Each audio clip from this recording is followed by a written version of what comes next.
Assalomu alaykum aziz do'stlar, Sanur kanaliga xush kelibsiz va nihoyat ona tili darsimizga ham yetib keldik.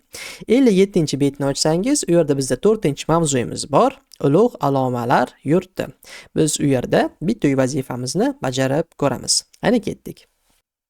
Vazifamizni o'qiymiz. Al-Biruniy, Al-Buxoriy, Al-Farg'oniy yoki Ibn Sino haqida imkon qadar ko'proq ma'lumot yig'ib keling.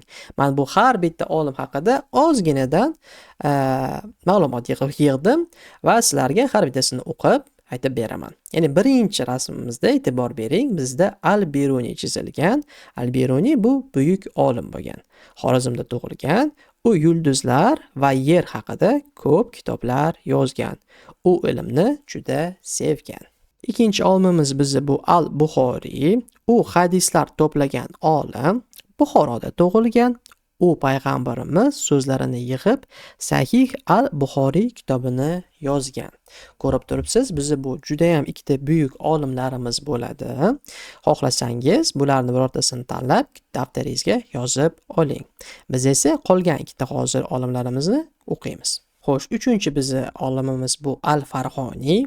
U yulduzlar va sayyohlarni o'rgangan olim va u Farg'onada tug'ilgan va u osmon haqida kitoblar yozgan. E'tibor bergan bo'lsangiz, men iloji boricha osonroq so'zlarni ishlatishga harakat qilyapman, sizga tushunarliroq bo'lish uchun. Keyingi bizning olimimiz bu Ibn Sino. Juda ham mashhur tabib bo'lgan, ya'ni shifokor. Buxoro yaqinida tug'ilgan. U odamlarni davolagan va tibbiyot kitoblarini yozgan. Ko'rib turibsiz, hozir biz sizlar bilan 4 ta olimlarimiz haqida o'rganib chiqdik.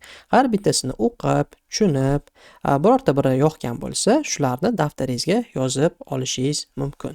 Agar bizning video roligimiz yoqgan bo'lsa, albatta roligimizga like ni bosib qo'ying, kanalga qo'shiling. Keyingi darslarimizda ko'rishguncha xayr.